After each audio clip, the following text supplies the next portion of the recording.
Guys അങ്ങനെ പുൽക്കൊണ്ട് പണിയൊക്കെ കഴിഞ്ഞ് ഇന്നലെ തന്നെ കണ്ടിട്ടുണ്ടായിരുന്നു.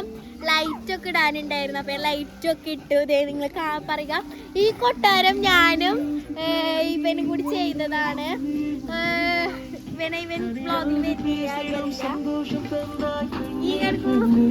ഞങ്ങൾ രണ്ടുപേരും ചെയ്തതാണ് ഈ വീട്, ഈ കൊട്ടാരം.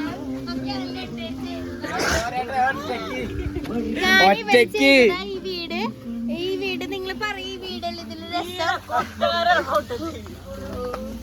കൊട്ടാരം ഗൈസ് നിങ്ങൾക്ക് വീടായിട്ട് തോന്നാം, കൊട്ടാരമായിട്ട്. ഇപ്പോഴത്തെ വീടൊക്കെ ഇങ്ങനെയല്ല, പണ്ട് കാലത്ത് ഇതൊരു കൊട്ടാരമായിരുന്നു. കൊട്ടാരം ഇത് രസില്ല, ലൈറ്റ് ഒക്കെ ഇട്ടത്. ഞങ്ങൾ മുകളിൽ കൊടിയൊക്കെ വെച്ചിട്ടുണ്ട്. പിന്നെ ഇത് ആഫ്രിക്ക രാജാവ്, ഇത് അമേരിക്ക രാജാവ്, ഇത് മറ്റ് കാനഡയിൽ നിന്ന് വന്ന രാജാവ്. അങ്ങനെ ഇഷ്ടംപോലെ രാജാവ്. പിന്നെ നമ്മുടെ ഉണ്ണീശ ഇന്ന് തന്നെ നമ്മൾ വെച്ചു, രാത്രി കുർബാന കണ്ടാണ് വെക്കുക. ഇന്ന് വെച്ചു. മാതാവ് ആട്ടിടയും. പിന്നെ നമ്മുടെ കോളം ഭയങ്കര പതിയൊക്കെ ഉണ്ട്. ഇയാളിങ്ങനെ വരണുള്ളൂ കേട്ടോ. ഇയാളിങ്ങനെ ഇവിടെ വഴിയില്ല, അതുകൊണ്ട് ഇയാളവിടെ നിൽക്കാം. പിന്നെ അത്രേ ഉള്ളു ഗൈസ്. പിന്നെ നീലവെള്ളമൊക്കെ വരുന്നുണ്ട്. പിന്നെ ഞങ്ങളുടെ പള്ളിയിലെ ഏറ്റവും വലിയ മെയിൻ ആളാണ്. ഞങ്ങളുടെ പള്ളിയിൽ അച്ഛൻ കഴിഞ്ഞിട്ട് ഞങ്ങളുടെ പള്ളിയിലെ ഏറ്റവും വലിയ ആളാണ് ജോൺ. ജോൺ ഇല്ലെങ്കിൽ ഇവിടെ ഒന്നും നടക്കൂല. ജോണിന്റെ വീട്ടില് ചെന്ന് കഴിഞ്ഞാൽ നമ്മുടെ പള്ളിയിൽ താക്കോലിട്ട് എല്ലാം കിട്ടും. ജോണാണ് ഞങ്ങളുടെ വീട്ടിലെ ഏറ്റവും മെയിൻ. അപ്പൊ ജോണിന്റെ കണ്ടുപിടുത്തത് ജോണിന്റെ പറമ്പാട്ടിന്റെ അപ്പുറത്ത്. ജോൺ പറയാ എന്റെ മരത്തുമ്മ ട്രീ ഹൗസ് വേണമെന്ന് പറഞ്ഞു. ജോൺ തന്നെ ജോണിന്റെ മരത്തും. അയ്യോ ശകുന് തന്നെ അതാരുടെ ഓഫ് ചെയ്തേ. അങ്ങനെ ജോണിന്റെ 2 ട്രീ ഹൗസ് ഉണ്ട്.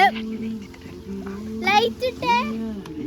അവന്റെ ട്രീ ഹൗസിൽ അങ്ങനെ ഭയങ്കര ദാരിദ്ര്യം പിടിച്ചത്. 2 വീടിന് 1 ലൈറ്റ് ഉള്ളൂ. ഇത്ര ദാരിദ്ര്യം പിടിച്ച വേറെ എവിടെ ഇല്ല. ഇവന് നമ്പർ വേണമെങ്കിൽ ഞാൻ അടിയിൽ എഴുതില്ല. ഇവനെ വിളിച്ചിട്ട് നിങ്ങൾക്ക് ഞങ്ങളുടെ പള്ളിയിലുള്ള എല്ലാവരും വീട്ടുപേര്, സകല കുറ്റപ്പേരെല്ലാം കിട്ടും.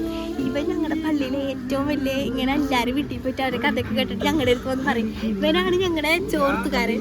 എന്റെ മുഖം നിങ്ങൾ ശരിക്കും സൂക്ഷിച്ചു വെച്ചോ.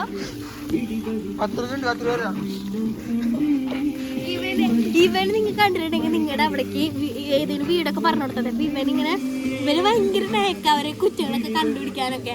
അപ്പൊ ഇവനെ വിട്ടാൽ മതി. അപ്പൊ കുറ്റങ്ങളൊക്കെ കണ്ടുപിടിച്ചിട്ട് നിങ്ങളുടെ വീട്ടിൽ വന്ന് പറഞ്ഞു തരും. അടിപൊളിയാട്ടാ. ഇവന്റെ അടുത്ത് എന്താ രഹസ്യമൊക്കെ പറഞ്ഞു നല്ല രസം.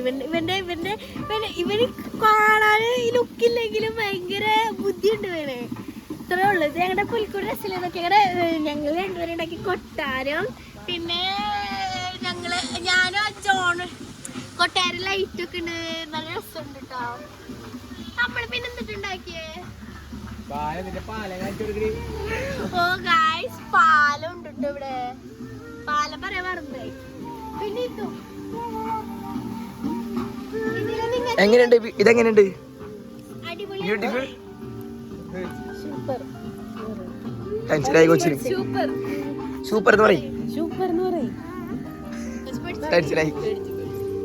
പിന്നെ ഇങ്ങനത്തെ സ്റ്റെപ്പൊക്കെ വേണമെങ്കിൽ നിങ്ങൾ ഇങ്ങനെ കമന്റ് ഒക്കെ ചെയ്യാൻ നല്ല രസമില്ലേ? ഇത് ഞങ്ങള് രണ്ടുപേരും ചെയ്ത വീടാണ്. ഇത് സഹായമായിട്ട് ജോൺ ഉണ്ടായിരുന്നു. പിന്നെ ഏറ്റവും കൂടുതൽ കഷ്ടപ്പാടെടുത്തത് ഞാൻ ഇച്ചിരി എടുത്തല്ലോ. എന്നാലും അവർ കൂടുതൽ എടുത്തത്. ജോൺ ഒന്നും നടത്തിയില്ല. വെറുതെ നിന്നോ പെയിന്റ് അടിക്കാനായിട്ട് ഒക്കെയത് ഞാൻ ചെയ്തതാ. നിങ്ങൾക്ക് എല്ലാവർക്കും ഇഷ്ടപ്പെട്ടെങ്കിൽ ഞങ്ങളുടെ പള്ളി ഇവിടെ കയ്പമംഗൽ സെന്റ് സെബാസ്റ്റ്യൻ ചർച്ച് എല്ലാവരും വന്ന് കണ്ട് ഫോട്ടോ ഒക്കെ എടുത്ത് പോവാ. അടുത്ത കൊല്ലം നിങ്ങൾക്ക് എല്ലാവർക്കും ഇതിനേലും നല്ല ഭംഗിയിൽ നമ്മൾ വരുന്നതായിരിക്കും. പിന്നെ നമ്മൾ സ്റ്റാർ ഇട്ടിട്ടുണ്ട്. ഇതാണ് ഞങ്ങളുടെ പള്ളി, കടപ്പുറം പള്ളി എന്ന് അറിയപ്പെടുന്ന പള്ളി. എല്ലാവരും വരെ ലൈക്ക് ചെയ്യുക, ഷെയർ ചെയ്യുക, കമന്റ് ചെയ്യുക. ബൈ.